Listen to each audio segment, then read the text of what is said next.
Bueno, buenas noches. Veo que están algunas ya. Andrea, creo que hay alguien más por ahí. Bueno, vamos a empezar la clase de hoy dentro de este curso de especialización internacional sobre pluralismo jurídico igualitario y descolonización, coorganizado por el Instituto Interamericano de Derechos Humanos y el Instituto Internacional de Derecho y Sociedad. Bueno, bienvenida nuevamente a todas y todos los participantes. Estamos en la segunda sesión del curso. El primero fue el pluralismo jurídico participativo, comunitario y comunitario en Latinoamérica por el profesor Vollmer, quien dio la clase pasada y además también ha dejado algunos materiales para quienes quieran profundizar. Y hoy día me toca a mí, que soy Raquel Irigoyen Fajardo, soy miembro del IDS, y nos toca trabajar el tema de pluralismo jurídico igualitario en el derecho internacional y en el constitucionalismo pluralista.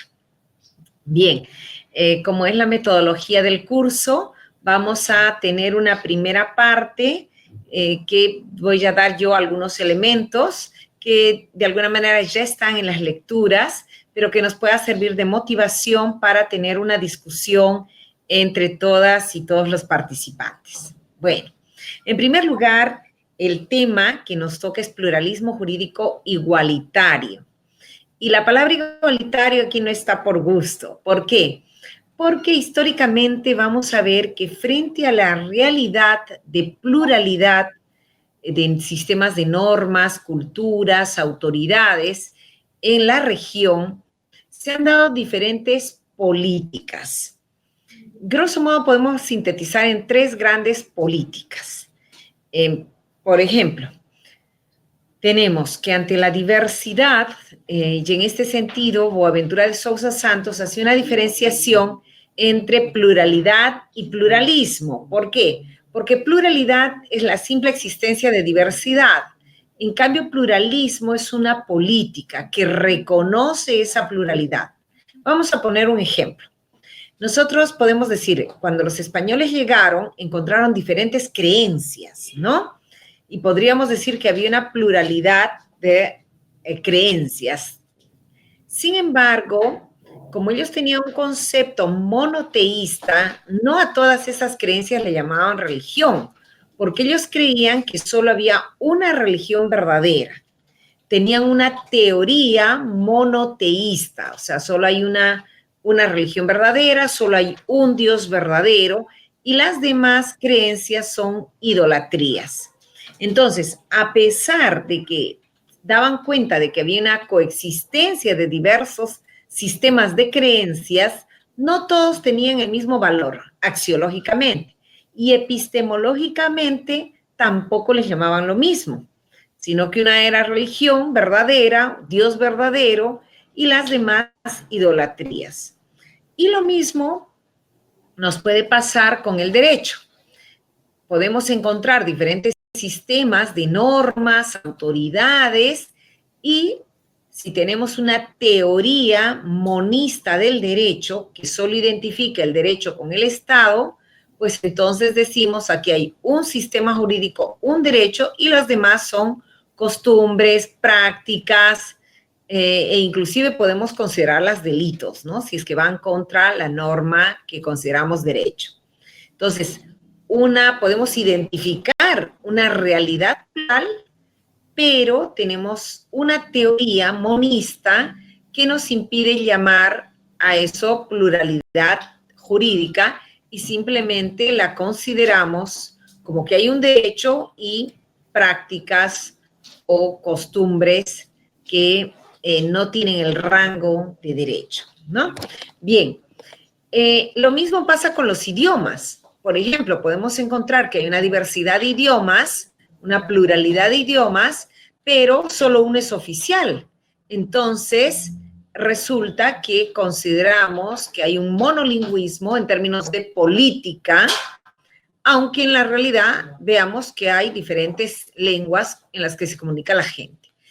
Entonces, volviendo al primer punto, frente a una realidad plural que creo que nadie niega, porque nos encontramos en cada lugar, sobre todo en países como los de la región, donde hay pueblos originarios, ¿no? Donde hay una coexistencia de diferentes culturas, pueblos que han sobrevivido a pesar de los impactos de la colonización y las diferentes formas de invasión. Entonces, a pesar de que nos encontramos con esta realidad plural, no siempre hay la misma política. Puede haber una política o una teoría monista que dice que solo aquí hay un derecho y lo demás son costumbres, o nos podemos encontrar con políticas que sí reconocen la pluralidad. Bien, entonces, grosso modo, hay 3 políticas históricas en la región. Una primera política cuando llegan los españoles es una política que reconoce la pluralidad normativa. De hecho, las leyes de Indias reconocían a las autoridades indígenas, curacas o caciques, y reconocían que ellos además tenían sus propias normas. Hay una ley de Carlos V de 1555 que reconoce que los indios antiguamente tenían leyes y ya en la era colonial, después de que son cristianos, no se les reconoce leyes, sino tan solo se les reconoce usos y costumbres. Es decir, aquellas que no chocan con la religión ni con las leyes coloniales. Entonces hay una política de pluralismo, pero limitado, subordinado al orden colonial. Entonces, las leyes de India reconocen autoridades coloniales, autoridades indígenas, como caciques o curacas, pero cuyo título tenía que ser reconocido por la corona y cuyas funciones también tenían que estar al servicio de la corona. Por ejemplo, los curacas tenían que organizar a los pueblos de indios para ir a trabajar, luego recolectaban el tributo, pagaban el tributo a la corona. O sea, tenían funciones coloniales, pero además también tenían funciones de protección y de resolución de conflictos, ¿no? Funciones jurisdiccionales. 2, tenían normas reconocidas, pero solo como usos y costumbres que no chocasen con la religión ni con las leyes coloniales. Y tercero, hay leyes expresas que reconocen funciones jurisdiccionales, ¿no? Que reconocen la jurisdicción de caciques o curacas para resolver casos menores. Expresamente está prohibido que los caciques puedan resolver casos que tienen pena grave.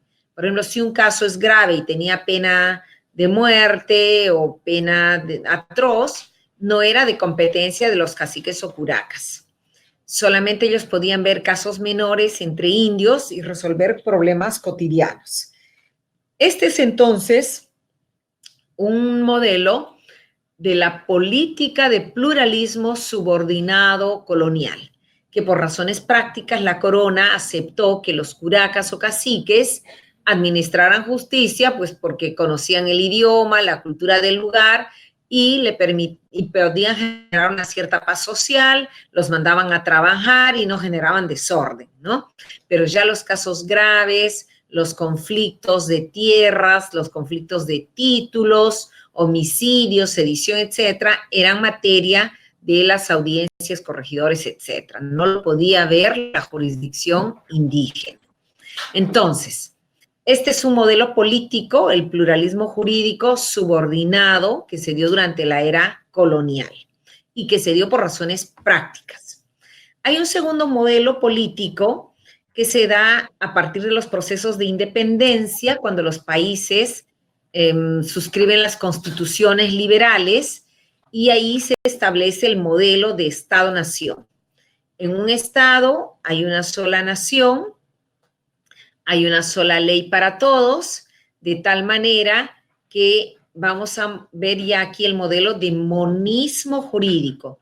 Un solo Estado, un solo pueblo, una sola ley para todos, un solo código, etc.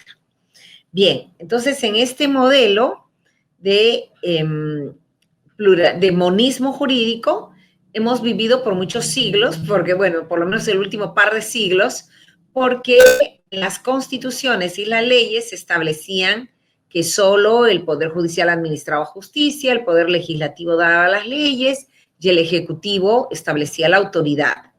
Y nadie podía administrar justicia sin ser juez, nadie podía dar leyes generales o normas generales sin ser legislador. Y además, para ser autoridad había que ser ciudadano, que al inicio de la República significaba ser hombre libre propietario. Este era el modelo de monismo jurídico instaurado durante el inicio del siglo XIX. Y vamos a tener un tercer modelo, grosso modo, que es el que dentro del horizonte del constitucionalismo pluralista que estamos viviendo ahora. Ha habido toda una historia de resistencia de los pueblos y toda una historia también de conquista de derechos de los pueblos, que se ha traducido en, primero, al inicio del siglo XX, ¿no?, en reformas, en levantamientos indígenas por tierras, y primero se dieron las reformas agrarias y el constitucionalismo social. Durante el constitucionalismo social se reconocieron derechos a las tierras, al idioma, etcétera, pero no se modificó el modelo de Estado, ni tampoco hubo un reconocimiento del pluralismo jurídico, ¿no? El constitucionalismo liberal fue en el siglo XIX, el constitucionalismo social en el siglo XX, con las reformas agrarias, pero sin llegar a incluir un pluralismo jurídico propiamente. O en algunos casos había un pluralismo limitado. Por ejemplo, en 1974, la ley de comunidades nativas en el Perú reconocía que las autoridades de las comunidades nativas podían administrar justicia para casos pequeños, como las faltas, ¿no?, o casos civiles de menor cuantía. Muy parecido al modelo subordinado colonial, ¿no? Les semejará a eso. Y posteriormente vamos a tener que luego de las reformas agrarias que se dieron en muchos países de la región, en otros no, y más bien ahí se dieron procesos de violencia, guerrillas, etcétera, vamos a ver que los 30, 40 últimos años se han dado dos tendencias muy interesantes en el derecho internacional. De un lado, han seguido progresando y profundizando los derechos de los pueblos indígenas. Y de otro lado, se ha dado la corriente contraria. ¿A qué me refiero? Después del constitucionalismo social, la recuperación de derechos por parte de los indígenas, inclusive constituciones que les dan tierras, que les reconocen su personalidad jurídica, autonomía, propiedad, etcétera. En algunos pueblos vamos a ir viendo que las demandas se van incrementando. Dicen no solamente, por ejemplo, Bolivia, Ecuador, empezaron a decir en los 70s, no solo somos comunidades o sindicatos campesinos, somos naciones originarias. Somos nacionalidades, empezaron a decir en el Ecuador. Y de hecho hay un movimiento mundial por el reconocimiento de derechos con libre determinación de los pueblos. Esto ha tenido un desarrollo tanto en el derecho internacional como en el derecho constitucional. Bien, vamos a sintetizar este marco. En el derecho internacional hay en mediados de los 50 del siglo XX, tenemos el convenio 107 de la OIT, que se dio en 1957, y que reconocía el derecho consuetudinario. Pero como se da todavía dentro de un modelo integracionista que busca integrar a los indígenas al Estado y al mercado, ¿qué dice el convenio 107? Que se reconocen las costumbres y el derecho consuetudinario de los indígenas mientras no afecte los programas de integración a los que los estados pueden someter a los indígenas. Entonces vemos que ese primer reconocimiento es sumamente limitado y prácticamente es un modelo de pluralismo subordinado colonial, del modelo del estilo colonial, ¿no? Bien, luego van a venir momentos de resistencia indígena Y en 1982 se crea la Mesa de Trabajo de Pueblos Indígenas y que 25 años después va a dar a luz la Declaración de Naciones Unidas sobre los Derechos de Pueblos Indígenas. Cuando se estaba discutiendo en esta mesa de trabajo sobre poblaciones indígenas, luego llamada pueblos indígenas en la ONU, empieza una crítica al Convenio 107.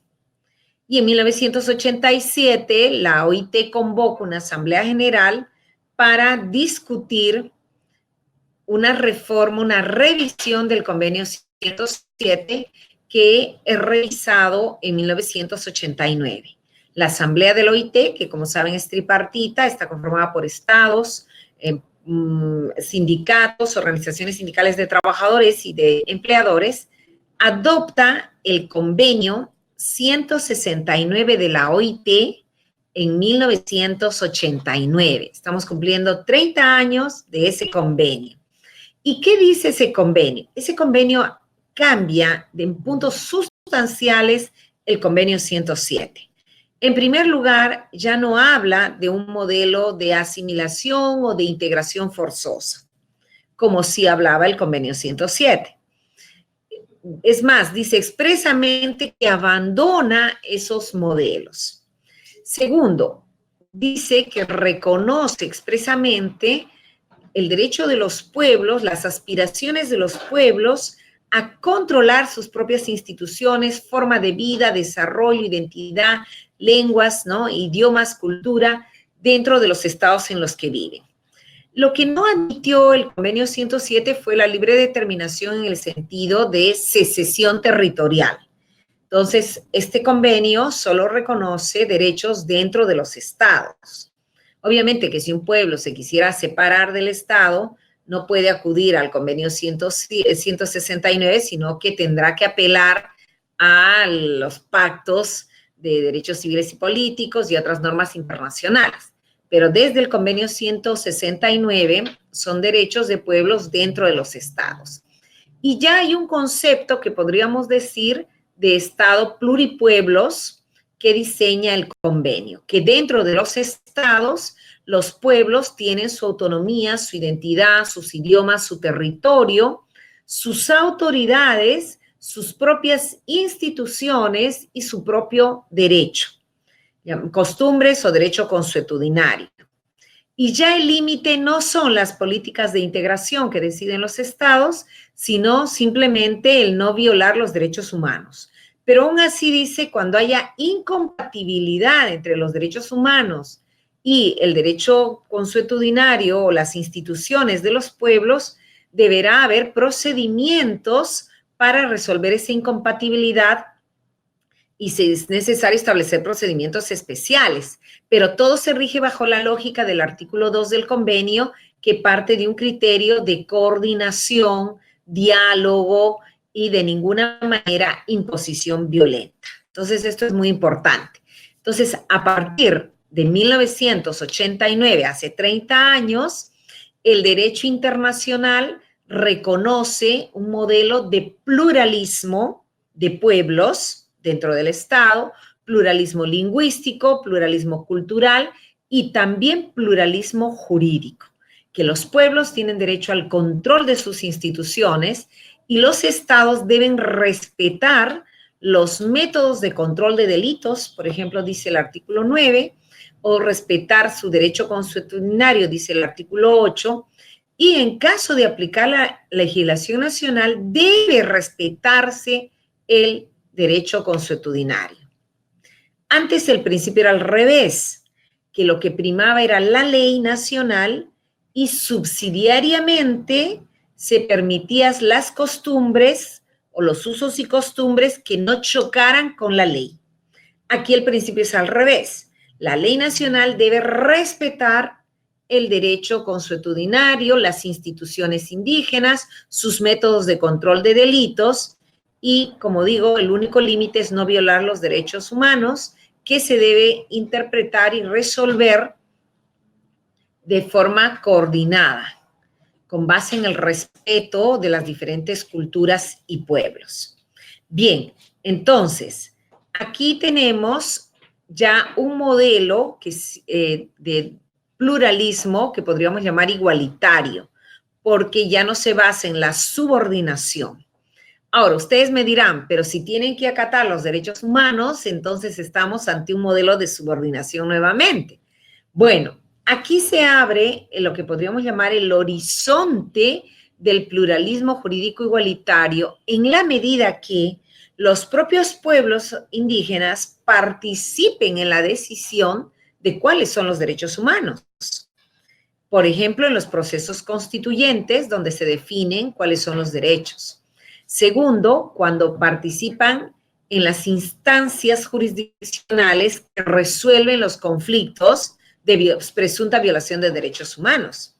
Y si se interpretan los derechos de una manera o basados en un diálogo intercultural, interpretando hechos y derechos desde una perspectiva intercultural. Entonces, si tenemos esas condiciones, podemos caminar hacia un modelo de pluralismo jurídico igualitario. Bien, entonces en el derecho internacional vamos a mencionar 3 instrumentos relevantes. El convenio 169 de la OIT, que ya mencionamos, que en su considerando quinto ya establece este reconocimiento a las aspiraciones de los pueblos a controlar sus propias instituciones, su forma de desarrollo, su identidad, territorio, lenguas, etc. Luego está el artículo 8, que reconoce el derecho consuetudinario y las instituciones de los pueblos. El artículo 9, que obliga a los estados a respetar los métodos de control de delitos entre miembros indígenas. Y luego vamos a tener otro instrumento que es más reciente, que es la Declaración de Naciones Unidas sobre los Derechos de Pueblos Indígenas, que en su artículo 34 ya habla del respeto a los sistemas jurídicos indígenas. O sea, ya no habla solamente de costumbres, derecho consuetudinario, instituciones de manera desarticulada, sino que ya habla de un sistema jurídico, que obviamente implica tener sistema de normas o valores, autoridades y también funciones jurisdiccionales que les permiten a los pueblos, uno, regular su vida social cotidiana, quién es hijo de quién accede a los recursos, etc. Dos, que les permite resolver conflictos. Tres, que les permite organizar el orden público y crear nuevas normas, ¿no? Entonces, estamos ante sistemas jurídicos completos y el derecho internacional ya lo tiene en cuenta. Luego, ¿qué tenemos? Tenemos también la declaración la Declaración Americana sobre los Derechos de los Pueblos Indígenas del 2016. Esta declaración es mucho más completa en el sentido que tiene más artículos, ¿no?, que reconocen la jurisdicción indígena. Ustedes verán que ahí hay varios artículos que se refieren a los sistemas jurídicos indígenas, la jurisdicción indígena, etcétera. O sea, hay un desarrollo mayor. Y además tenemos la jurisprudencia de la Corte Interamericana. En la Corte todavía no ha visto un caso específico de jurisdicción indígena, pero sí en muchas sentencias ya desde Alobetoe versus Surinam, que es del 93, y luego las sentencias posteriores de pueblos indígenas que se refiere a tierras, la de Aguastigny del 2001, y luego otras sentencias posteriores van a la de Sarayacul del 2012 y anteriormente las que son versus Paraguay, Saguayomaxa y también la de Chamucasec y Yaquiaxa. Esas sentencias ya hablan de respetar, por ejemplo, el sistema de propiedad de conformidad con el derecho consuetudinario. O también hablan de respetar la consulta según sus normas consuetudinarias. Y el primer caso que mencioné de Alobetoe, que se refiere al pueblo Saramaca versus Surinam, es una sentencia que se refiere al pago de costas y costos, a reparaciones, perdón. Y se refería a un caso en el que hubo una matanza de de un pueblo afrodescendiente y el Estado aceptó este caso, ¿no? Entonces pasan ya a reparaciones. Y en las reparaciones se dan cuenta que en este pueblo había un sistema de poligamia y por lo tanto había varias viudas. Y el Estado de Surinam solo quiere pagar las indemnizaciones de acuerdo al Código Civil de Surinam, que es muy parecido al Código Civil holandés, continental europeo, es decir, que solamente debe haber un matrimonio, un hombre y una mujer. Sin embargo, aquí la Corte, en protección de los derechos de las mujeres, dice, no, un momentito, si acá hay varias viudas, no se puede pagar la indemnización o la reparación solo. Estábamos diciendo que en cuanto al marco internacional, tenemos el convenio 169 de la OIT y tenemos, en términos de normas, la Declaración de Naciones Unidas sobre los Derechos de Pueblos Indígenas y también tenemos la Declaración Americana de Derechos de Pueblos Indígenas, que tiene varios artículos que se refieren a los sistemas jurídicos, al sistema jurídico indígena y en particular al derecho consuetudinario, ¿no? Entonces, si nosotros vemos que esta declaración es del 2016, en el artículo 22 en adelante, vamos a tener, por ejemplo, en el 21 el tema del autogobierno, en el 22 derecho y jurisdicción indígena, que es muy específico, que habla de que los pueblos tienen derecho a tener, promover, desarrollar y mantener sus estructuras institucionales, sus propias costumbres, espiritualidad, tradiciones, procedimientos, prácticas, y cuando existan costumbres o sistemas jurídicos. De conformidad con las normas, aquí es el punto, de conformidad con las normas internacionales de derechos humanos, ¿no? Luego dice que estos deben ser reconocidos y respetados por el orden jurídico nacional, regional e internacional, lo cual es muy importante. Y que los asuntos o intereses de las personas indígenas deben ser conducidos de acuerdo a la jurisdicción y el derecho de cada pueblo, y que no debe haber discriminación. Luego también habla de la participación de los pueblos y aportes de los sistemas legales y organizativos indígenas. O sea, que no solamente los pueblos tienen derecho a su sistema jurídico, a su autogobierno dentro de sus territorios, sino que también tienen derecho a participar en los sistemas jurídicos del Estado. Y por lo tanto, el Estado debe consultarles. Y esta declaración también reconoce tratados, acuerdos y otros arreglos constructivos, porque hay pueblos que tenían tratados antiguamente y fueron desconocidos por los Estados-nación y son reconocidos por esta declaración, como también lo reconoce en sus considerandos la Declaración de Naciones Unidas, los tratados o acuerdos constructivos. Bien, este es el marco internacional. ¿Qué tenemos, en el derecho constitucional? Aquí hay en los últimos 30, 40 años, tenemos 3 ciclos de reformas constitucionales dentro del gran horizonte del constitucionalismo pluralista.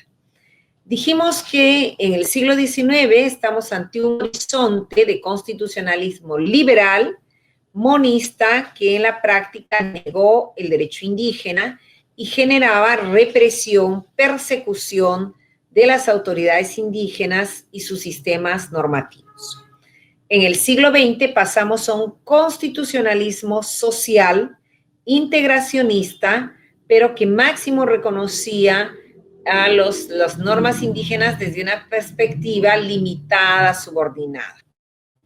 Y luego vamos a tener el horizonte del constitucionalismo pluralista, ya más compatible con el convenio 169 de la OIT y estos instrumentos internacionales que plantean el horizonte de un pluralismo jurídico igualitario, que significa que los pueblos son considerados con igual dignidad que otros pueblos, al igual que sus culturas y sus sistemas sistemas normativos.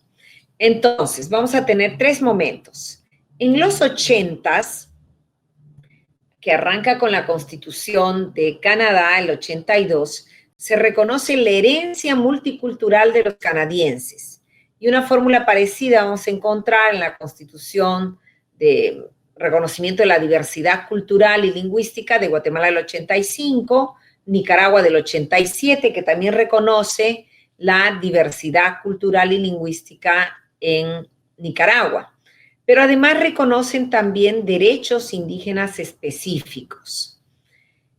Pero no reconocen los sistemas jurídicos indígenas. Entonces, durante los 80s, hasta la Constitución del 88 de Brasil, que está en la frontera con el siguiente ciclo, vamos a tener países cuyas constituciones reconocen la diversidad cultural y lingüística, pero no reconocen los sistemas jurídicos indígenas. En los 90s, después de adoptado el convenio 169 de la OIT en 1989, vamos a tener un cambio paradigmático. Por primera vez, las constituciones claramente reconocen un quiebre del monismo normativo. Ya no es solo el poder legislativo que da normas, sino que se reconoce el derecho consuetudinario o las propias normas y procedimientos de los pueblos indígenas. Segundo, hay un quiebre del monismo jurisdiccional, de la idea de que solo el Poder Judicial administra justicia. No, estas constituciones en los 90s, por ejemplo, la de Colombia del 91, Perú 93, Ecuador 90, perdón, primero Bolivia en el 94, Ecuador 98, Venezuela 99, la de México también del 92, reconocen autoridades indígenas, sus normas y procedimientos o derecho consuetudinario y les reconocen funciones jurisdiccionales o sus sistemas de justicia. Con lo cual se rompe la teoría del monismo jurídico y que solo, como digo, el Poder Judicial administra justicia. Este es un quiebre paradigmático que va a ir de la mano de una definición nueva del Estado, de un Estado pluricultural, como lo dice claramente la Constitución de Ecuador, un Estado donde se reconoce la diversidad cultural, lingüística.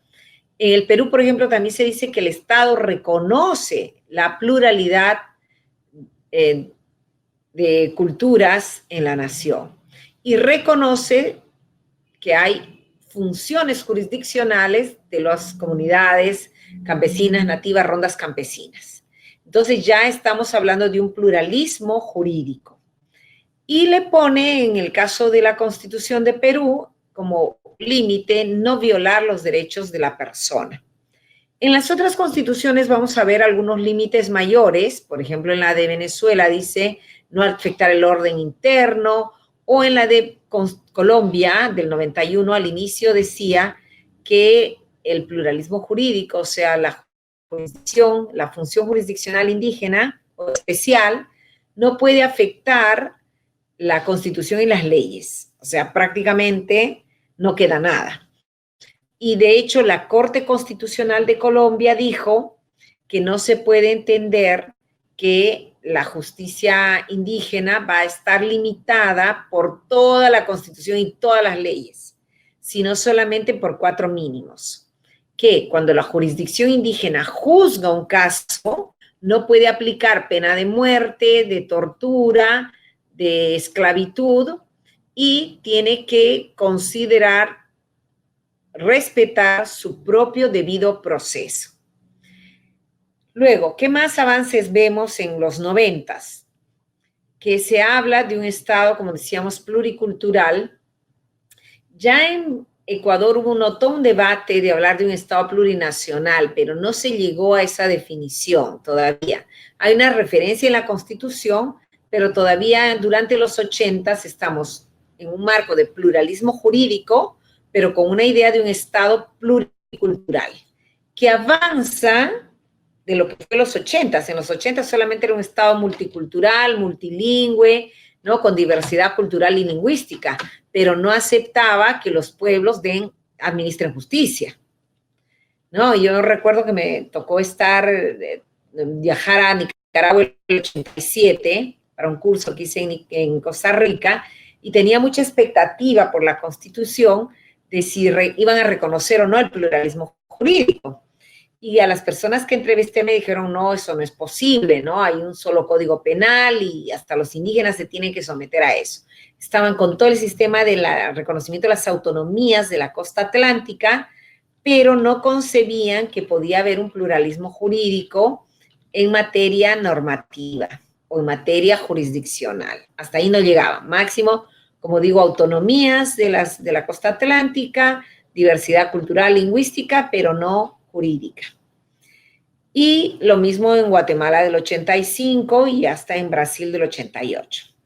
Recién vamos a encontrar ese pluralismo jurídico que los países adoptan el convenio 169 de la OIT, que es lo que va a permitir un cambio institucional. Y luego vamos a tener un tercer ciclo, que es un cambio importante, cuando se reconoce el pluralismo jurídico ya en el horizonte o en el marco de un Estado plurinacional, que va a ser luego de que Naciones Unidas adopte la Declaración de Naciones Unidas sobre los derechos de pueblos indígenas. Esto se adopta en un primer momento el 2006 por el Consejo de Derechos Humanos y luego ya la Asamblea General de Naciones Unidas el 2007. Al principio se resistieron algunos países como Estados Unidos, Canadá, Australia, los anglos, pero luego hicieron pronunciamientos públicos de adopción. Y en el caso de Colombia se abstuvo, ¿no? Bueno, lo importante es que durante ya este siglo, el siglo que estamos actualmente, el siglo XXI, vamos a tener dos constituciones, la de Ecuador del 2008 y de Bolivia del 2009, que dan un salto más, reconocen que todos los pueblos son iguales, lo que ya decía el artículo 100 de la Constitución de Venezuela y también lo dice la Constitución de Colombia, pero se lo toman en serio. Entonces se hacen procesos constituyentes con participación de los pueblos y redefinen los derechos que hay en las constituciones. Ya no se quedan con una definición limitada de los derechos, sino que se introduce, por ejemplo, en la Constitución de Bolivia, el derecho al agua, el derecho consuetudinario, y en el caso de Ecuador, todo un capítulo sobre derechos de la naturaleza. Entonces, la definición de los derechos humanos con la participación indígena se enriquece. En segundo lugar, estas constituciones definen que los estados están conformados por naciones o nacionalidades. La nación aymara, la nación chiquitana, y esto e inclusive los pueblos afrodescendientes, y esto nos lleva a otro diseño constitucional, a un modelo de Estado plurinacional que se inscribe en un horizonte de descolonización, de terminar con ese pasado que subordinaba a los pueblos indígenas y los consideraba incapaces. Aquí, en cambio, se plantea un diseño constitucional donde los pueblos tienen igual dignidad, derechos y por lo tanto también tienen sus propios sistemas jurídicos, sus territorios, sus autoridades y coordinan con el Estado en los otros niveles, ¿no?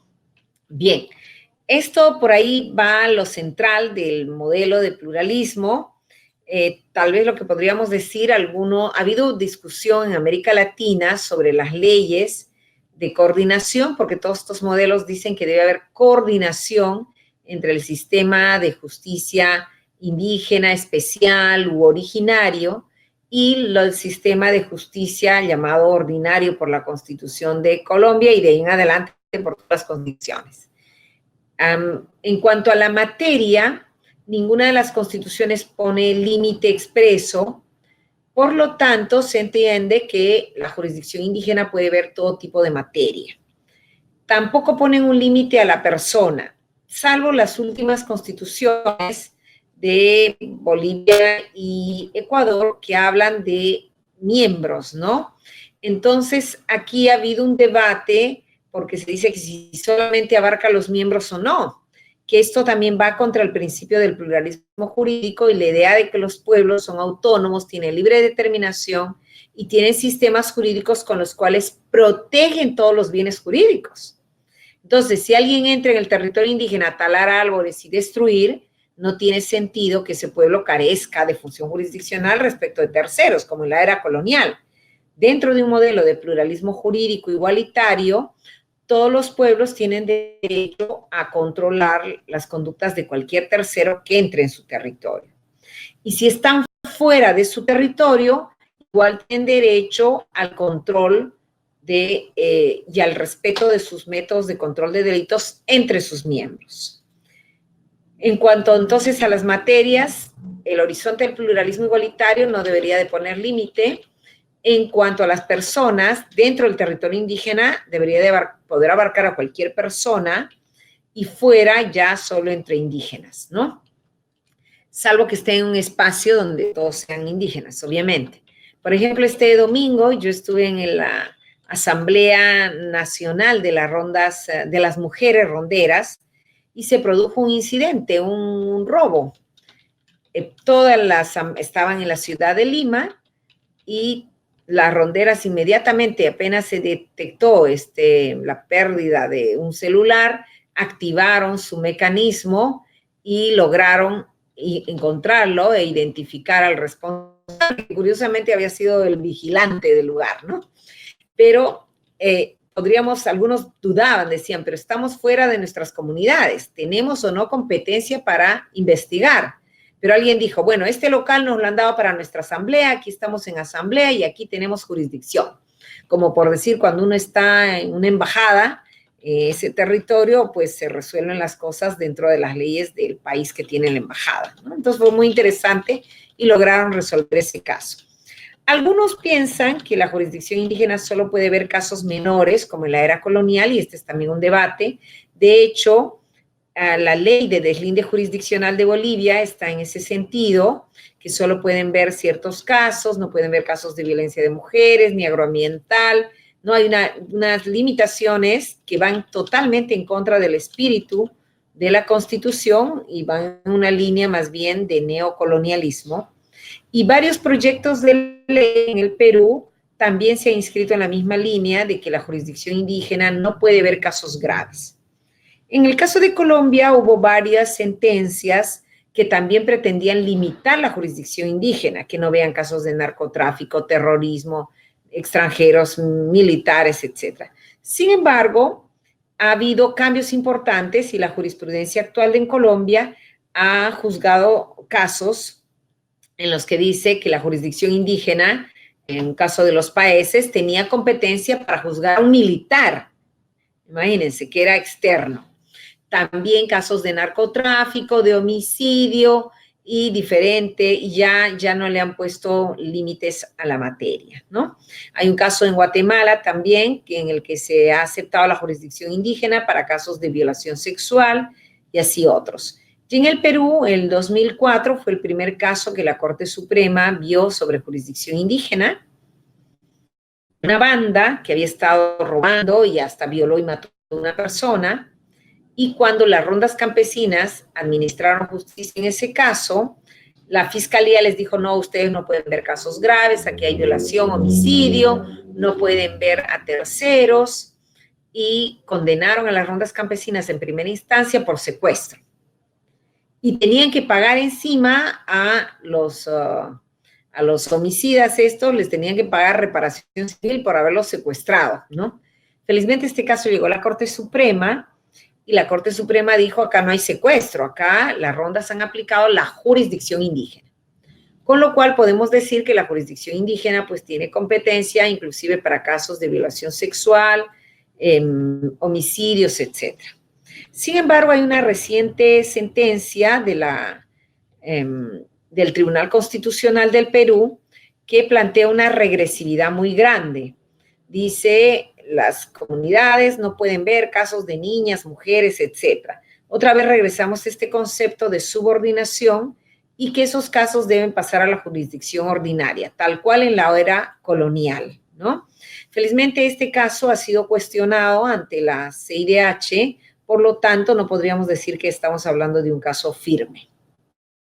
Bien, este es el panorama de los casos. Tal vez una última referencia que quisiera hacer, que la jurisdicción indígena no solamente está viendo casos tradicionales de robo de gallinas o inclusive casos de violación, etcétera, sino que con la presencia de actividades extractivas y transnacionales en sus territorios, nos hemos encontrado con acciones de la jurisdicción indígena que, por ejemplo, notifican a las empresas petroleras que no entren en su territorio y lo hacen con base en sus funciones jurisdiccionales.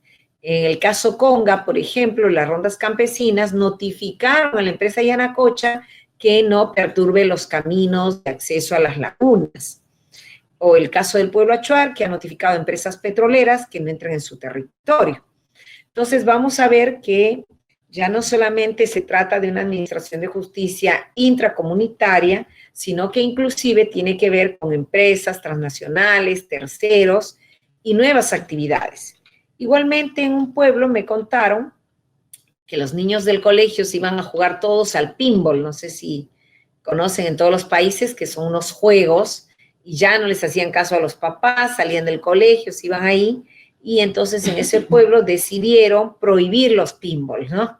Como también hace poco el juez de Puno me contaba que como se producían muchos casos de violencia por el alcoholismo en las fiestas, las rondas campesinas y las comunidades prohibieron el alcohol a partir de cierta hora, ¿no? Como un toque de queda, digamos. Entonces también han entrado a temas de comercio y, como digo, la novedad es a temas también de actividades extractivas en los que no habían entrado antes. Bueno, yo con esto quería dar un poco un panorama del tema, aunque creo que nos estamos pasando del tiempo, pero daría de todas maneras unos minutos, un espacio a quienes quisieran tener comentarios o preguntas. Quedo a su disposición. Voy a cerrar el micrófono y quien desee puede levantar la mano para darle la palabra.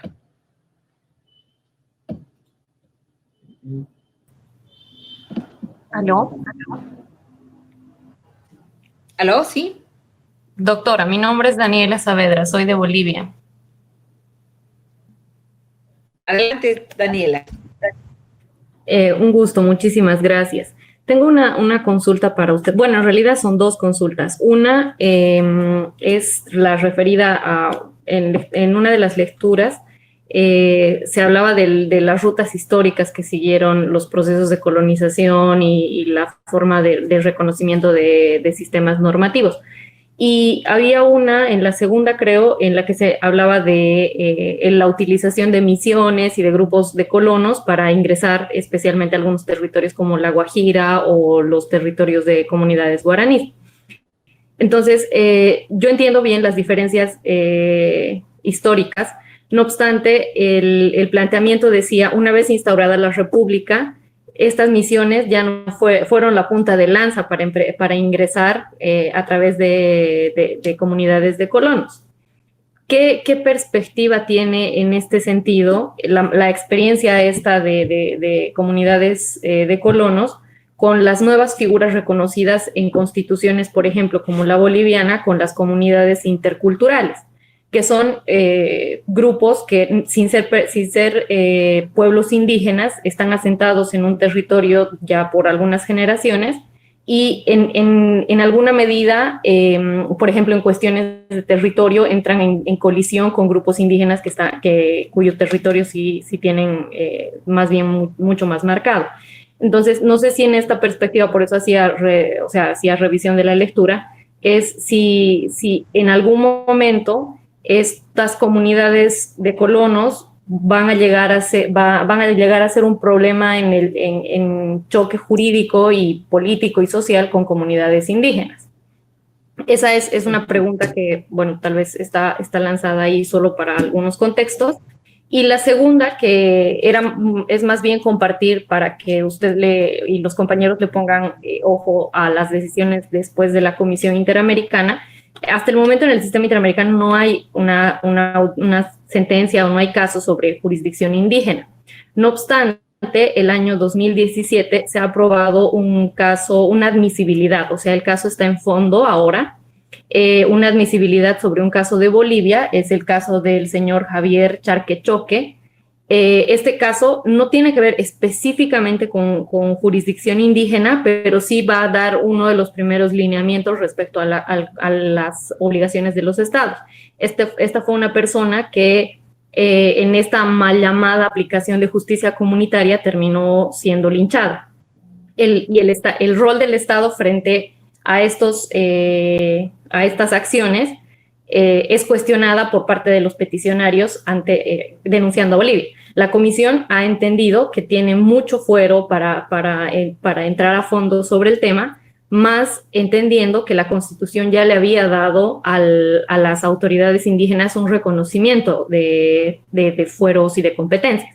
Entonces, este caso, si bien es una admisibilidad y está en fondo, bueno, le paso el dato y les paso a los compañeros para hacerle el seguimiento, porque claramente va a ser uno de los primeros que nos permita ingresar a entender las responsabilidades de los estados sobre un tema tan interesante y que, pese a que tenemos mucho en la región, no ha sido abordado hasta ahora. Entonces, esas son las dos cuestiones que quería plantearle. Muchísimas gracias. Muchas gracias por tu participación. Quisiera que me aclares, bueno, sobre la primera pregunta del conflicto, bueno, es un poco distinto a la parte histórica, porque en era colonial, no sé si recordarán, si habrán visto la película La Misión, la idea era que en este conflicto entre corona e iglesia, la iglesia decía, como se ha dividido el mundo para evangelizar, nosotros somos los que evangelizamos, por lo tanto, no son los digamos, no serán la corona o el ejército, ¿no? Los ejércitos los que van a evangelizar. Y la iglesia establecía misiones sin presencia de bandeirantes, ¿no? Como en el Brasil, sin presencia de esclavistas, de colonizadores, ni de los ejércitos. En cambio, en era republicana se dieron muchas normas para que los misioneros vayan conjuntamente con las guarniciones militares policiales y con los ganaderos, caucheros, etcétera. A eso se refiere esa diferencia de las misiones. Ahora, lo que tú planteas es un conflicto contemporáneo, que es la presencia de por ejemplo, en el caso de los colonizadores, que se llamaban antiguamente, y ahora comunidades interculturales. En el Perú también se ha dado con migrantes indígenas de una zona que van a otra. Por ejemplo, migrantes indígenas de Puno y Cusco están yendo a la selva para hacer minería. Entonces, aquí hay una colonización interna de indígenas hacia indígenas. Aunque en Bolivia se llaman colonizadores o ahora comunidades interculturales, yo creo que son indígenas, solamente que son indígenas de otros territorios y que por lo general iban a las zonas de tierras bajas para poder plantar coca, etcétera, ¿no? Entonces, este es un conflicto intraindígena que en algunos casos ha sido alentado por los gobiernos o por las políticas. Por ejemplo, la pésima política, agraria en el Perú ha hecho que se expulse indígenas del campo, de la sierra, hacia la selva, porque ya no hay ninguna política agraria que les permita producir, tener apoyo para la producción. Y si viene una lluvia excesiva o una sequía, pues no tienen nada, se quedan sin nada, entonces se vuelven colonizadores de otros territorios, ¿no? Entonces, aquí hay un elemento que hay que identificar, que es esas políticas estatales que van a acabar enfrentando indígenas contra indígenas. Y yo creo que aquí lo importante va a ser que el movimiento indígena tenga la capacidad para darse cuenta y no generar un choque entre indígenas. Esto es difícil, pero yo creo que hacia eso tendríamos que ir caminando, porque cada vez más la confrontación va a ser mayor, porque de la ciudad, del campo, que está empobrecido, van a acabar migrando hacia la selva, ¿no? Por razones que ahí se encuentra oro, hay oro fluvial, y es una de las actividades que en Brasil, Bolivia, Ecuador y Perú son de más fácil acceso para indígenas de otros lugares. Ahora, con relación al último tema, me parece muy interesante lo que has planteado, pero te agradecería que si podrías un poco el caso. Te he entendido que se dio un linchamiento en vez de justicia indígena, con lo cual obviamente ya no sería justicia indígena, pero no entendí por qué era responsable el Estado o por qué habían demandado contra el Estado. No sé si podrías explicarnos un poquito más eso antes de darle la palabra a otro participante. Sí, perfecto. Yo encantada. Justo aquí estaba revisando el informe. El informe es del año 2017, es el informe número 46 de admisibilidad. El caso es el señor Javier Charquechoque. Esta persona era estudiante de una universidad, estaba realizando un trabajo de investigación y en una comunidad se estaba realizando una fiesta y en la fiesta, entre excesos de consumo de bebidas alcohólicas y demás, se da como un enfrentamiento, esta persona termina involucrada y en el marco de eso se los acusa de haber cometido algún agravio ahí en la comunidad. Entonces lo azotan, o sea, le imponen una pena corporal, pero al parecer al calor de las masas de la fiesta, terminan matando a la persona, matando a la víctima que es llevada ante la comisión. Entonces, de hecho, lo entierran ahí mismo y al tiempo la mamá, la familia empieza a buscar, no tenían datos de la persona y entonces realizan una denuncia ante la policía, en fin, realizan todas las investigaciones y llegan a determinar, encuentran el cuerpo de la persona y la familia presenta una denuncia por el homicidio de la víctima y en lugar de, bueno, ahí está el debate, ¿cuál fue el rol del Estado frente a las autoridades indígenas? Y entonces un planteamiento de los peticionarios es que el Estado no ha efectivizado políticas, uno, para tratar de limitar o de que este tipo de mala aplicación de lo que ellos llaman justicia comunitaria sea desentendida, por un lado, de la justicia indígena y otro, de sancionar penalmente a las personas responsables. Entonces, el planteamiento de los peticionarios es que el Estado, a través de sus instancias judiciales, no hicieron nada y que al contrario estaban coludidos con algunas autoridades indígenas. Entonces, el cuestionamiento es al Estado y a sus responsabilidades frente a este tipo de casos mal llamados de justicia comunitaria.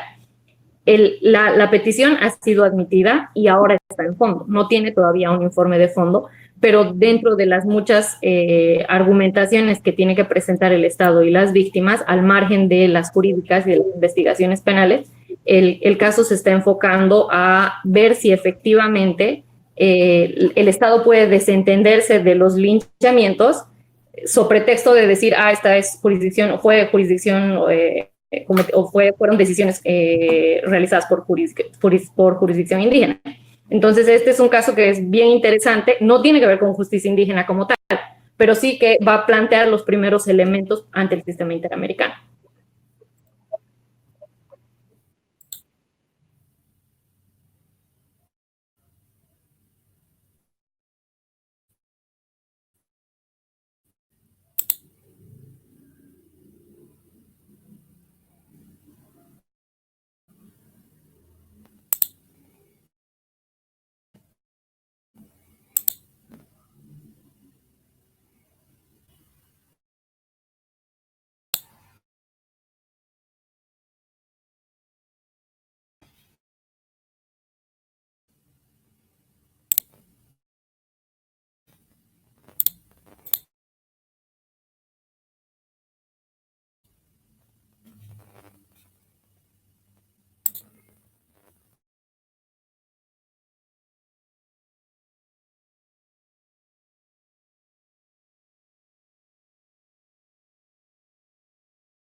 nuestra compañera sobre este caso, que es bastante complejo, ¿no? Porque la preocupación que yo tengo es que puedan decir, bueno, el Estado está obligado a intervenir, limitar la justicia indígena. Habría que ver aquí realmente de qué se trató, si de la justicia indígena propiamente, o de un linchamiento, o de un exceso. Y también creo que es importante trabajar con las organizaciones indígenas para plantearles este tipo de casos y decir, bueno, ¿cuál es su posición? Porque en este caso me temo que no van a estar las organizaciones indígenas presentes, entonces tampoco se van a poder defender, no van a poder hablar. Es un caso del peticionario contra el Estado. Entonces, los pueblos indígenas no van a tener ningún lugar aquí para participar en esta sentencia. No sé cómo lo ven. ¿Hola? Después hay que ver la palabra. A ver, mira. ¿Otra vez se fue? ¿Por qué no te sientes acá? Porque no veo nada. ¿Otra vez se fue? Sí. A ver. A ver. No, pues está acá. ¿Dónde? Está grabando y aquí hay que ver las preguntas. Ya. A ver, Joel me pregunta, perdón, pues pasaba mis lentes. Buenas noches, doctora. Sí, me gustaría que me aclare mejor el tema del pluralismo con el derecho consuetudinario. A ver, bueno, no hay ninguna imagen. ¿Dónde retomo imagen? ¿Aquí? Un clima. Ya, ya. Hola, disculpa. Ay, no, es que le diste 2. Ya. A ver, con relación al primero, el pluralismo jurídico es que, en primer lugar, hay una pluralidad de sistemas normativos, pero además hay una teoría que permite decir que el derecho no se identifica con la producción estatal. Por lo tanto, puede haber varios sistemas jurídicos dentro de un mismo Estado o puede haber derecho fuera del Estado. Entonces, esa teoría me permite leer que si yo encuentro, por ejemplo, pueblos originarios, que cada uno tiene su sistema normativo, teóricamente, epistemológicamente, puedo hablar de pluralismo jurídico. Pero además puede haber una política pluralista. Y yo creo que a partir del convenio 169 de la OIT y las constituciones de nuestros países se puede hablar de un pluralismo jurídico que plantea una armonización entre el pluralismo, entre los sistemas jurídicos indígenas y los derechos humanos. Si esa armonización, digamos, esa es con participación de los pueblos, donde los pueblos también definen qué son derechos, participan, por ejemplo, en el diseño constitucional de Bolivia, en el Tribunal Constitucional, donde se resuelve el conflicto de derechos humanos, entonces podemos hablar de un horizonte de un pluralismo jurídico igualitario.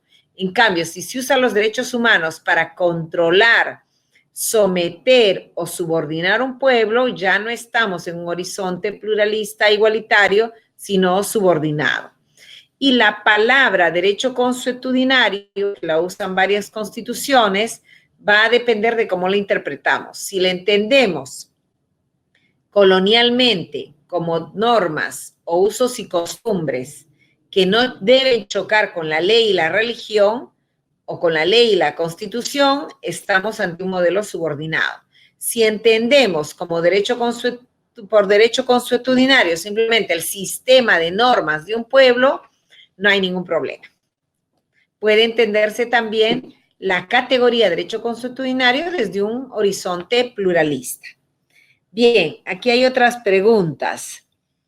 Dice, a ver, habían pedido la palabra Andrea Balsea y aquí hay un pedido de Joel. Bueno, ya lo respondí. Profesora, buenas noches, mi nombre es Andrea Balseca. Acabo de leer que probablemente cuando usamos el micrófono se colapsa el chat. ¿Puede decirme si me está escuchando?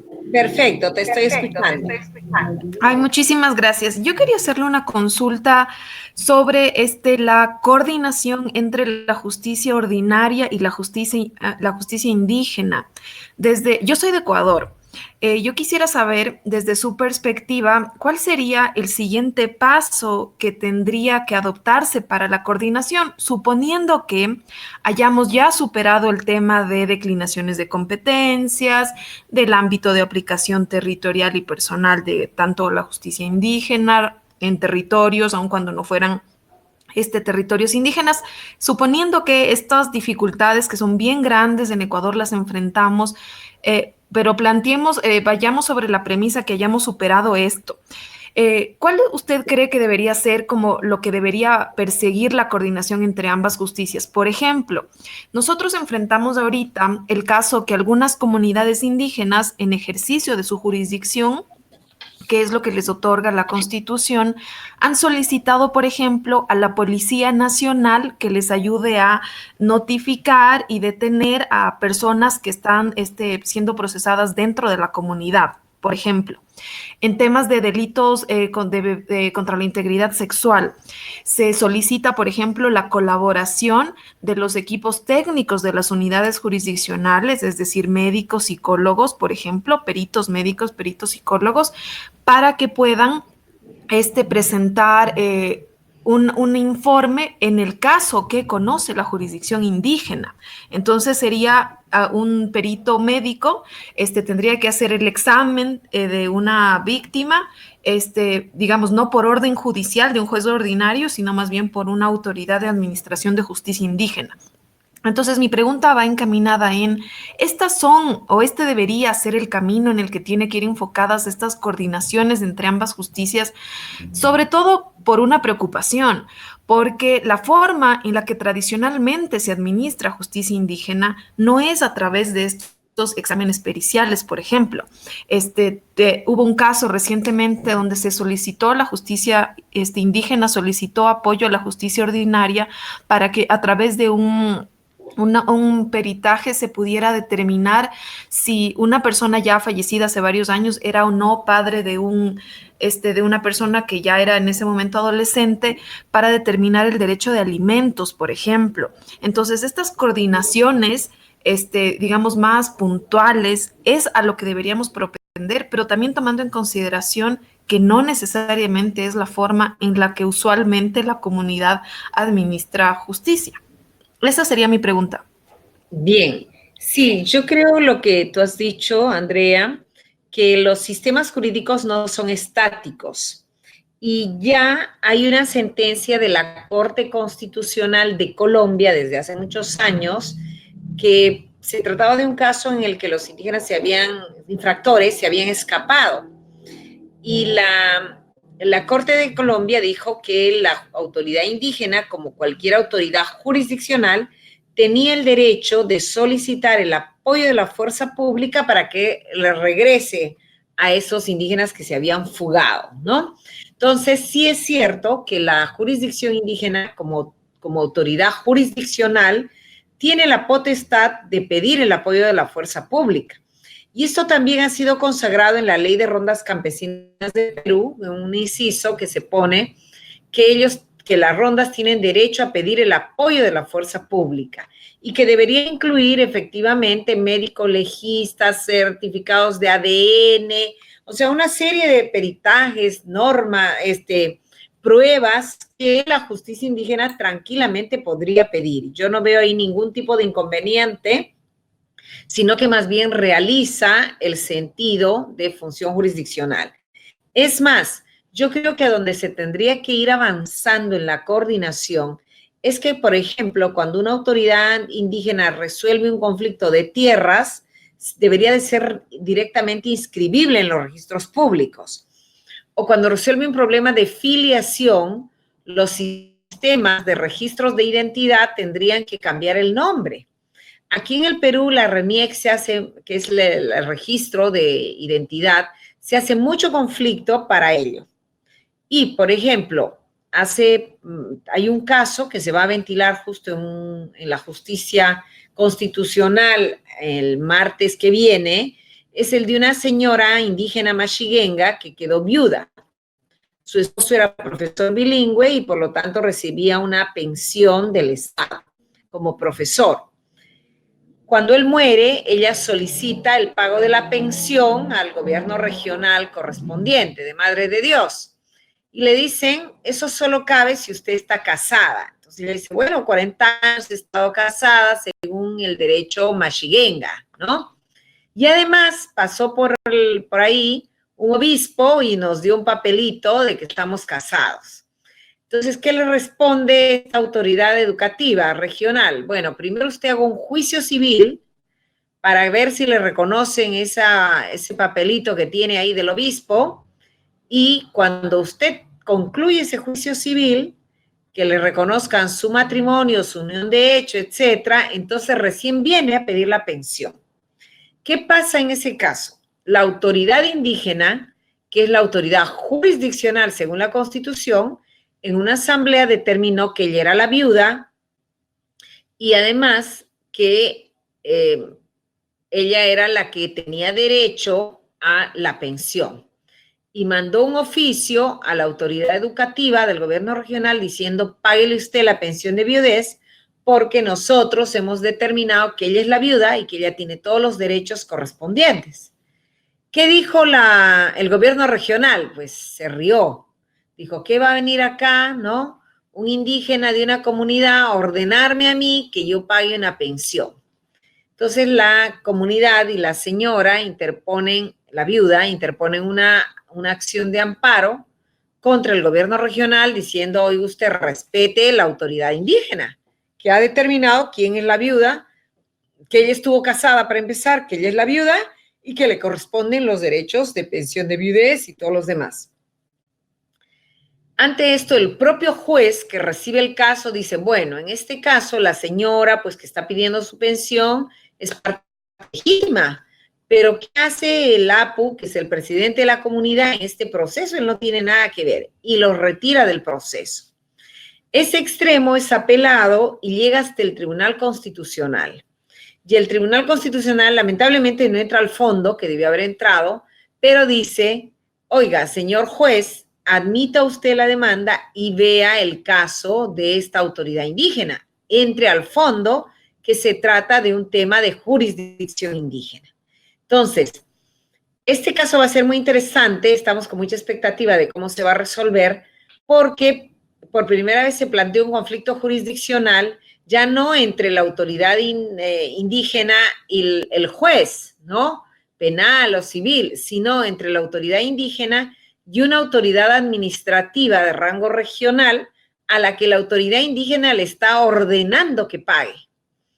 Y así podemos ver casos de ese tipo. También hemos visto otro caso que, por ejemplo, en las comunidades, cuando tienen problemas con profesores que cometen violación para las comunidades, por ejemplo, hacen tocamientos indebidos o inclusive entran en relaciones sexuales o hasta en convivencia con sus alumnas, las comunidades los sancionan con la expulsión y piden a la autoridad educativa, oiga, aplique mi decisión, yo ya retiré a este profesor y usted lo tiene que sacar. Y normalmente, ¿qué dice la autoridad educativa? No, acá tiene que haber una comisión y a veces estos pueblos están lejos, no tienen nunca dinero para mandar la comisión y mientras tanto tienen miedo a que les pongan un amparo o lo que sea, entonces siguen pagando estos profesores y mientras tanto los alumnos se quedan sin profesor, ¿no? Entonces, esto justamente ahora hay un caso así que el pueblo achuar dice, señor autoridad educativa, hay 2 profesores que nosotros hemos sancionado con retiro definitivo, porque efectivamente han cometido conductas inapropiadas que van totalmente en contra de los valores de nuestro pueblo. Pero ¿qué dice la autoridad educativa? No, yo no le puedo hacer caso a usted, yo tengo que hacer mi propio procedimiento. Entonces, yo creo que la coordinación debería ir en esa línea, que los notarios, las autoridades educativas, las autoridades administrativas, los registros públicos, tanto los de identidad personal como los registros de bienes, acaten las decisiones jurisdiccionales indígenas. Y mientras no sean cuestionadas en un proceso constitucional que también debería de tener una representatividad mixta, plurinacional, pues mientras no sea cuestionado, son tan válidos como cualquier otra decisión jurisdiccional de la autoridad estatal, ¿no? Y aquí hay una pregunta que justamente me plantean eso, que me dicen, si es que, Ronala, ¿no? Le dice, con la inclusión de los pueblos en la Constitución boliviana, puede hablarse ya de una producción normativa estatal indígena originaria campesina. Esto contradice su planteamiento de que el pluralismo no está relacionado con lo estatal. No, todo lo contrario. Yo lo que he dicho es que el pluralismo jurídico igualitario se da en sede de los estados, se da en sede constitucional, no está al margen del derecho oficial. O sea, más bien aquí hay un pluralismo jurídico como política de Estado, reconocida, el pluralismo reconocido en la propia Constitución y en el derecho internacional. No es un pluralismo estatal, sino dentro del Estado. Máxime si tenemos estados como Bolivia y Ecuador que se han autodefinido como estados plurinacionales. O sea, son pluripueblos, plurinaciones y con pluralismo jurídico reconocido. Lo que yo cuestiono más bien esa línea es que la ley de deslinde jurisdiccional y algunas sentencias en Bolivia, inclusive la ley del Tribunal Constitucional, no han cumplido con el espíritu de la Constitución, que era un pluralismo jurídico igualitario y descolonizado, sino que más bien han tratado de retroceder para subordinar la jurisdicción indígena a casos menores y también reducir la participación indígena en el Tribunal Constitucional, que no lo han dejado plurinacional, sino que apenas con 2 de 7 miembros. Bueno, aquí hay otra pregunta de Alejandra Flores. Considerando el criterio de interculturalidad y descolonización, ¿no deberían ser los procesos constitucionales resueltos y conformados por vocales constitucionales indígenas sin necesidad de cumplir con los requisitos formales de ser abogados? Concuerdo, Alejandra, que si estamos hablando del reconocimiento de un pluralismo de culturas jurídicas, entonces el reto es un diálogo intercultural entre culturas jurídicas distintas, donde puede haber abogados formados y donde puede haber autoridades indígenas que no son abogados. Lamentablemente se le introdujo esa modificación a la Constitución de Bolivia cuando se hizo el Pacto de Oruro y se dijo que las autoridades indígenas que forman parte del Tribunal Constitucional Plurinacional deben ser abogados. Pero me parece que ahí hubo un peso del monismo que primó, ¿no? Bien, creo que aquí hay otra pregunta. No, ahí quedan las preguntas. Bueno, a ver, ¿alguna otra pregunta? Uy, Johnny, no tiene ni sonido ni imagen.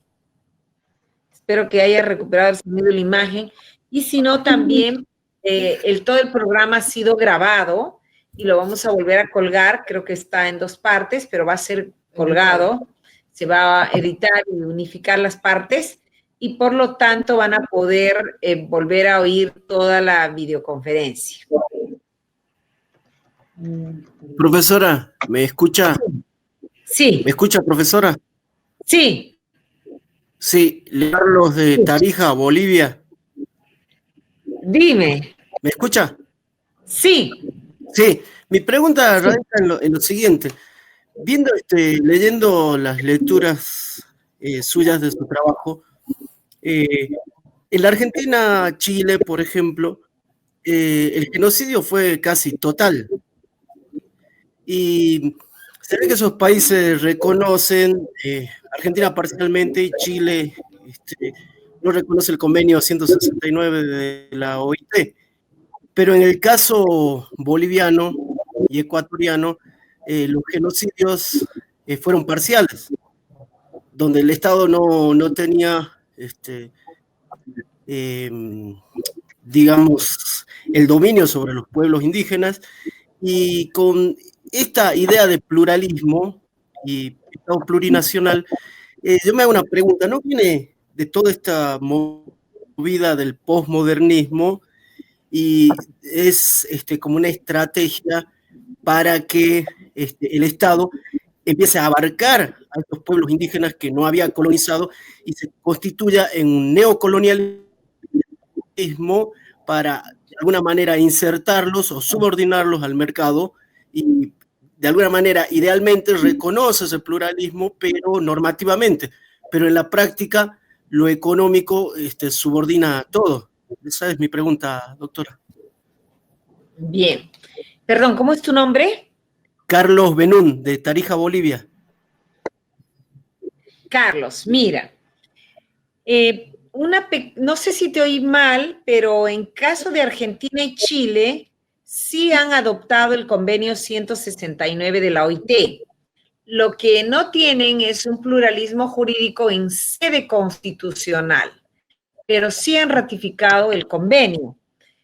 Yo siempre que voy a Chile, cuando pregunto, ¿ustedes tienen pluralismo jurídico acá? Me dicen, no, no tenemos, no, porque no lo tenemos en la Constitución. Yo les digo, no, eso no es correcto, porque al haber ratificado el convenio 169 de la OIT, están obligados a reconocer el derecho de los pueblos al control de sus propias instituciones. Y en cuanto a lo que tú me planteas del pluralismo y del posmodernismo, yo creo que son dos corrientes distintas, pero que se han encontrado en los 80s. Ambas han tenido una fuente diferente. La idea del neoliberalismo simultáneo al reconocimiento en los 80s de las constituciones, hace que el neoliberalismo en un momento eclipse las reformas pluralistas y se las trague, ¿no? Las fagocite. Y daría la impresión de que inclusive ese pluralismo fue hecho para una mayor subordinación y un neocolonialismo. Yo creo que no fue hecho para eso, pero sí el neoliberalismo tuvo la capacidad de imponerse económicamente y reducir el pluralismo a aspectos meramente culturalistas, folclóricos, a veces solamente lingüísticos, pero sin el poder que da ser la autoridad en el propio territorio y sin el poder de controlar su propio destino. Yo creo que el pluralismo, en una definición fuerte, tiene una potencia descolonizadora. Aunque haya una decisión de los pueblos de ser un Estado plurinacional, donde los pueblos tendrían que tener un asiento y un poder de definición de la economía, del derecho, etc. Lo que yo creo es que ha habido a pesar de gobiernos de izquierda en la región, como podríamos mencionar, digamos, desde Evo, los Kirchner, Lula, Dilma, hasta Correa, no abandonaron el extractivismo. Y eso les hizo caer en la necesidad de reprimir y controlar a los indígenas. Por eso vimos que, por ejemplo, se dio el caso de Tifnis, o en el caso de Correa, la persecución a los indígenas por la ronda petrolera, la persecución de indígenas en Brasil y ni qué decir en Chile, hasta con la presidenta Bachelet, que se supone que venía de la izquierda. Entonces, no necesariamente las izquierdas han entendido el pluralismo descolonizador, ¿no? Su combate era el neoliberalismo, pero no llegaron a combatir el extractivismo ni el colonialismo. Y el colonialismo tiene una gran capacidad de resistencia, es muy resiliente, y el colonialismo resucita en cualquier momento. Por ejemplo, en Bolivia hay un diseño constitucional pluralista, de pluralismo igualitario, pero se da la ley de deslinde que lo reduce. Se da la ley del Tribunal Constitucional y en vez de hablar de una paridad, como dice la Constitución, en Bolivia el 60% de la población es indígena, pues el 60% del Tribunal Constitucional mínimamente tenía que ser indígena y no al revés.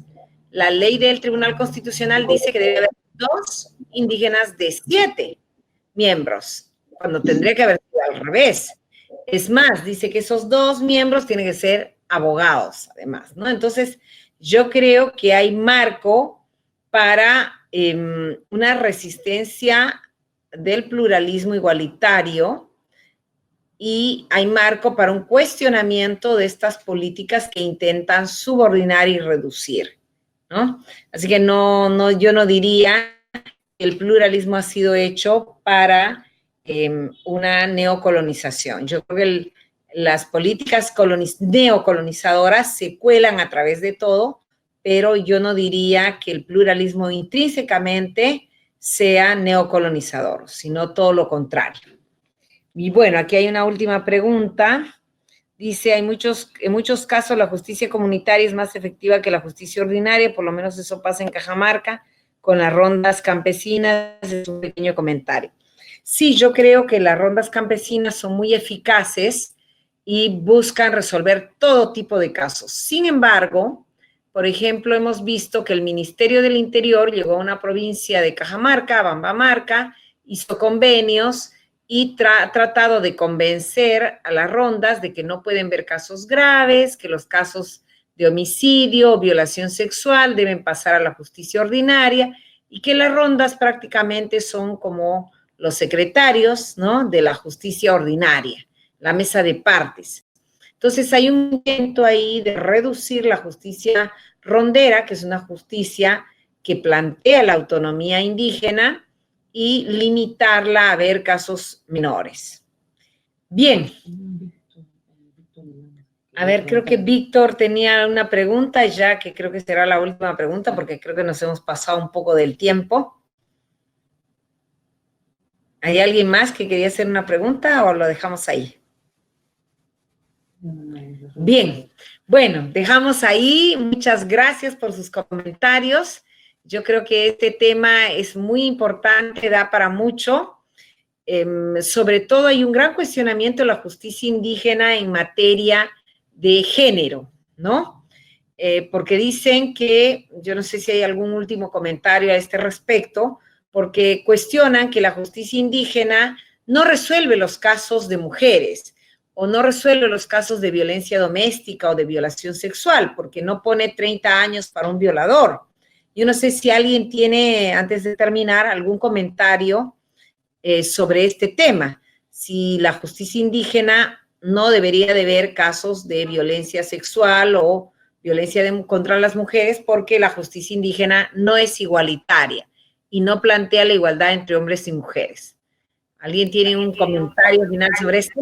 Doctora, si me permite, yo quisiera hacer un comentario, probablemente no respecto de la violencia de género, pero sí respecto de cómo la justicia indígena es distinta en el tema de administración de temas de familia.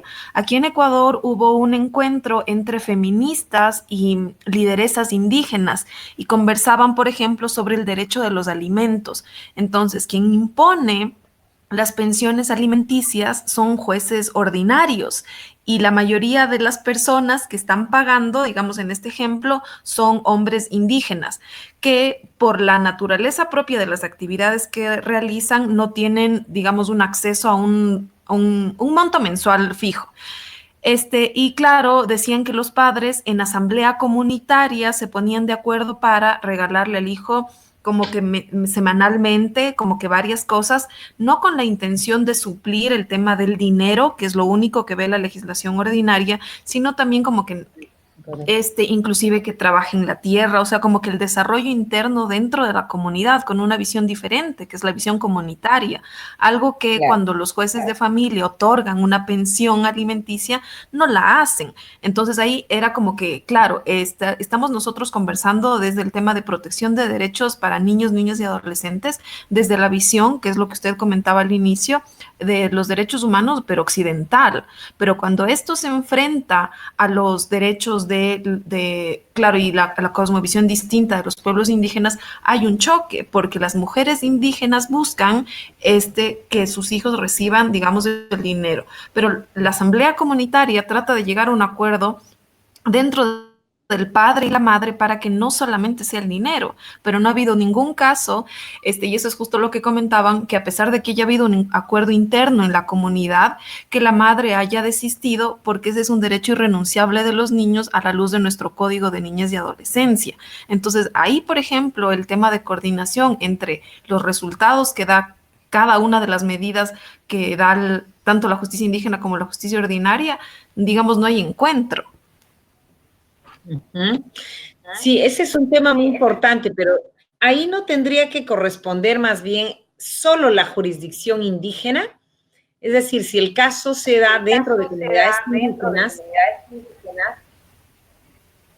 De hecho, sí, doctora, lo que sucede es que las mujeres indígenas ponen las demandas de alimentos a la justicia ordinaria. Entonces, las mujeres indígenas, en este ejemplo, son las que están sacando del conocimiento de la asamblea comunitaria el tratamiento de este caso y sometiéndolo, digamos, el caso a la justicia ordinaria. Entonces, el juez, aplicando la Convención de Derechos del Niño, señala que en efecto tiene que otorgar el beneficio económico en función de una tabla que se maneja aquí en Ecuador, y es así como resuelve. Y tiene que cumplir esa medida. Y aquí en Ecuador es la única forma, o sea, es la única forma en la que una persona puede estar presa por deudas. Es por adeudar pensiones alimenticias. Entonces, es grave, digamos, la situación. Luego resulta que hay hombres indígenas en cárceles de mestizos y bueno, es el problema bastante complejo, pero todo nace porque las mujeres, en este caso, no están de acuerdo con la resolución de la Asamblea y son las que presentan el caso a conocimiento de la justicia ordinaria. Pero ahora, ¿por qué las mujeres hacen esto? ¿Por los abogados o porque no les satisface las decisiones comunitarias o porque ya hay una monetarización de las necesidades? Pues desde la perspectiva que en ese momento comentaba, y quizás sea un tema muy importante porque esto de hecho lo comentaba Nina Pacari, que también va a ser una de las expositoras dentro de este curso, hacía referencia a exactamente puede ser eso, ¿no? Que ya las mujeres indígenas conocen que pueden recibir un beneficio económico, entonces presentan la solicitud para tenerlo, más allá que saben que el caso puede ser solucionado dentro de la comunidad. Entonces, muchas veces es porque, bueno, tienen desencuentros con sus esposos y, bueno, lo encuentran esto como una forma, algo así como que un castigo adicional por haberse separado, algo así respecto del esposo. Pero lo cierto es que ni la autoridad indígena ni la autoridad de la justicia ordinaria podrían, en aplicación de la convención, en ambos casos de la Convención de Derechos del Niño me refiero, denunciar o no la competencia. A pesar de que sí, el convenio 169 de la OIT dice que todos los jueces están obligados a resolver, pero aplicando medidas de interculturalidad. Pero esto sería sin aplicar la tabla, que si en efecto el pago del dinero es el derecho del alimentante. Entonces es una argumentación jurídica, digamos, que puede ser sostenida de ambos lados, pero no ha habido ningún caso respecto del tema de alimentos en que una autoridad ordinaria haya declinado competencia. Claro, porque ahí encuentra nadie ha interpuesto una acción, un amparo, una acción constitucional contra estas decisiones. Yo personalmente pensaría que en la medida que la jurisdicción indígena opera sobre el ámbito territorial indígena, e inclusive el propio convenio dice que el Estado debe respetar los métodos de control de delitos entre sus miembros, ¿no?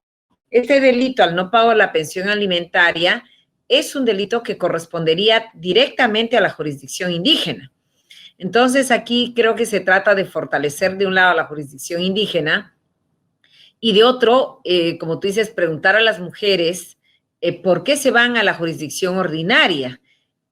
Porque si es que piensan que la justicia indígena no resuelve sus casos adecuadamente, o porque, como decimos, ya hay una monetarización total de las necesidades, ¿no? Pero yo personalmente creo que este es un caso que corresponde a la jurisdicción indígena.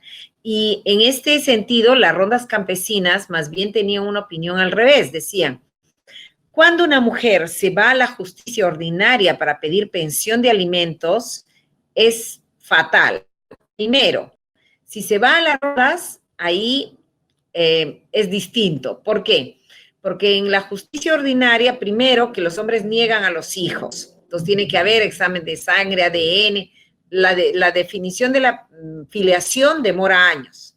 Segundo, una vez que ya han definido la filiación, los hombres ante la justicia ordinaria dicen, tuve un problema con mi cosecha, tuve una helada, no pude tener la plata, qué sé yo. En cambio, una mujer decía, en la jurisdicción indígena, van el día que está cosechando y separan papas, trigo para el hijo que está en otra condición. O si nacen las crías, separan una vaca o un ternero para ese niño, ¿no? Entonces, aludían a que hay una eficacia de las medidas tomadas.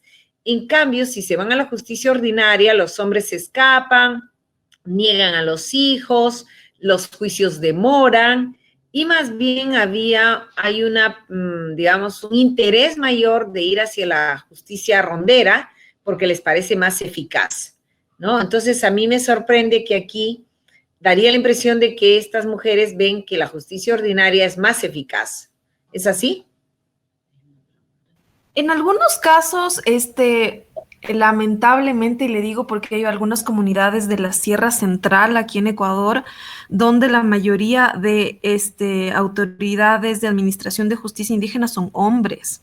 Entonces, no, digamos, no se ve representada quizá determinan que las pretensiones de la madre son demasiadas y resuelven quizá como ellos considerarían adecuada la situación. Entonces, ante esa probable situación de desigualdad, las mujeres podrían acudir a la justicia ordinaria, pero no ocurre esto en todos los casos. Este es un caso concreto que yo conozco, pero, o sea, no hay forma de generalizar porque no hay, digamos, el dato de todos los casos como para sacar una estadística o un estudio ya más certero en base de números.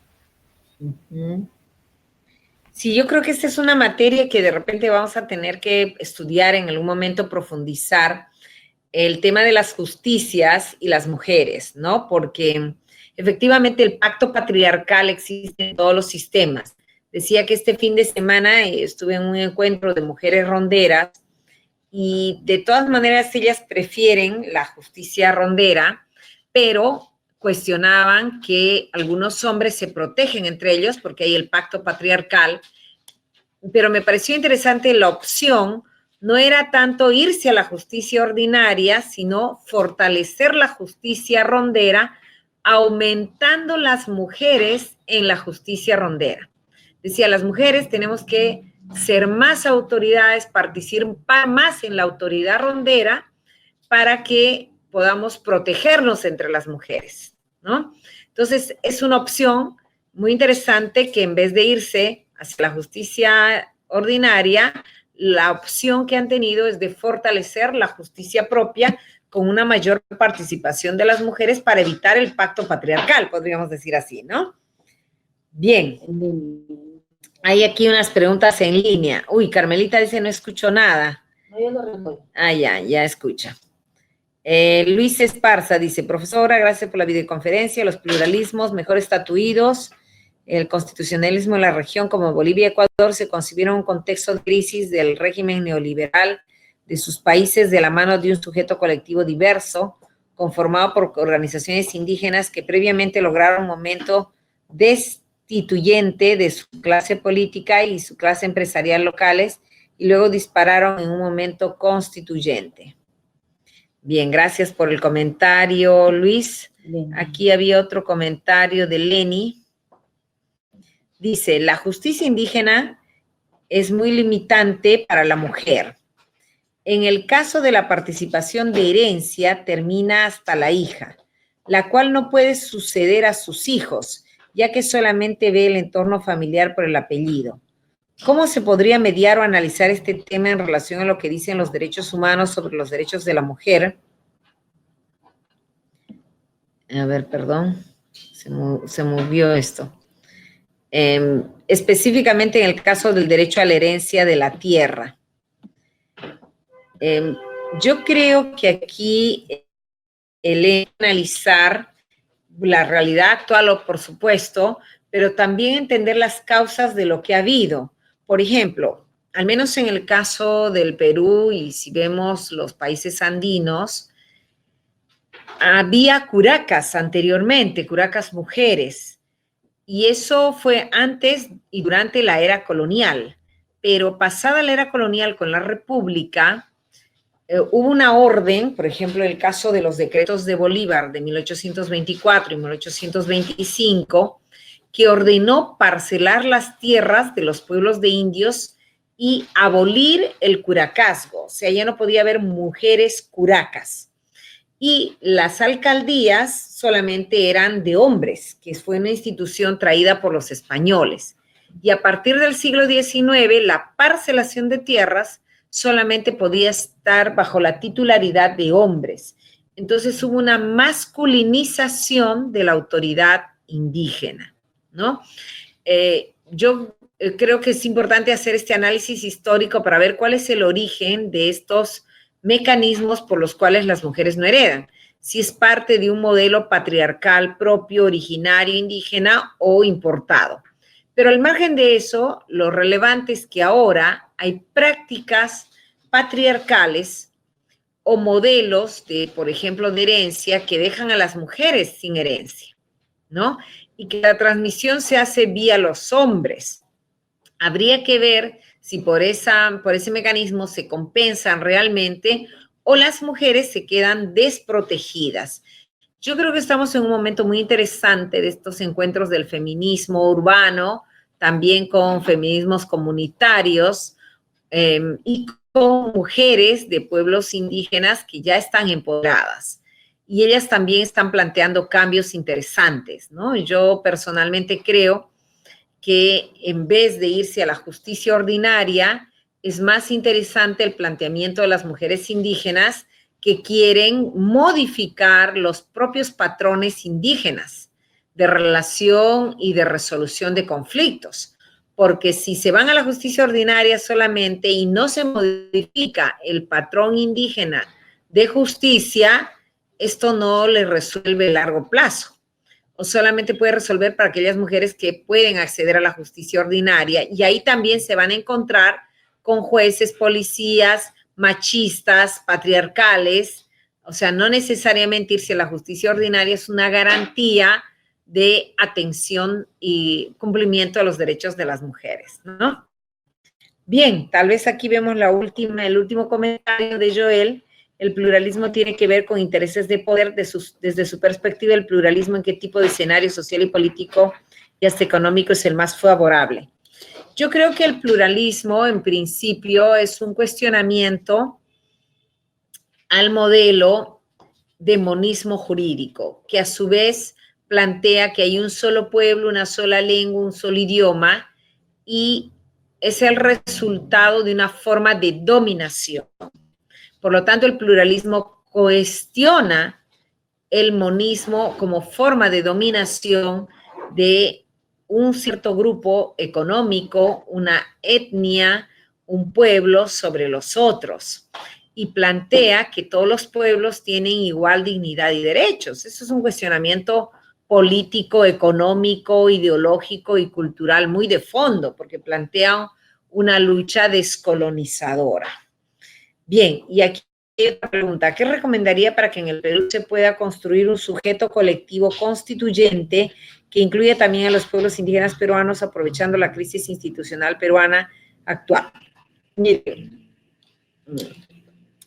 yo creo que actualmente está un poco difícil ese cambio porque se ha planteado una reforma política y un adelanto de elecciones para el próximo año, pero esta reforma política que presentó Vizcarra a través de 5 sabios que hicieron un planteamiento, solamente incluye un representante indígena. O sea, veamos que esta reforma política, la verdad, no va a reformar casi nada y no va a permitir la participación indígena en las próximas elecciones. Van a reciclarse los mismos partidos que ya existen y los indígenas no van a poder participar, por lo menos en la misma proporción que dice el censo que existe. El censo dice que existe en el 25% del país Entonces, por ejemplo, Tania Pariona y algunas organizaciones indígenas han planteado que debe haber distritos electorales indígenas y que por lo menos el 25% de los escaños deberían ser escaños indígenas. Y también se plantea ahí con paridad de género, ¿no? Entonces, hay un debate, pero yo creo que efectivamente mientras el sujeto constituyente no incorpore al sujeto indígena, difícilmente esta reforma política va a traer un cambio profundo, ¿no? Al igual que sin participación de las mujeres en la justicia indígena, realmente no se va a romper el pacto patriarcal.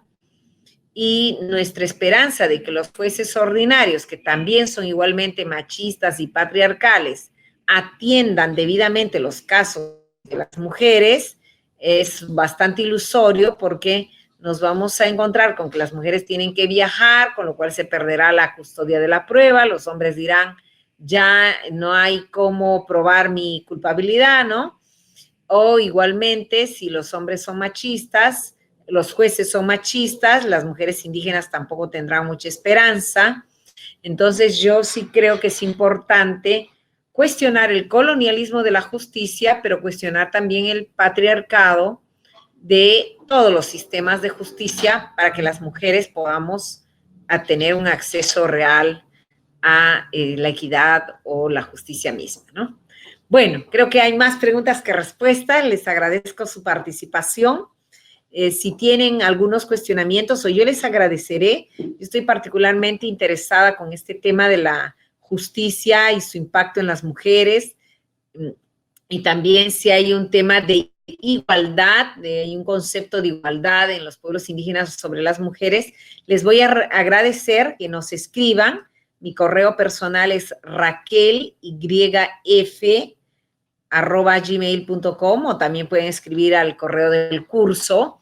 Y les agradeceré que si tienen trabajos, artículos o casos justamente de cuestionamiento del tema de mujer y justicia indígena, les voy a agradecer que me lo manden. Y así seguimos discutiendo. Bueno, entonces nos vemos.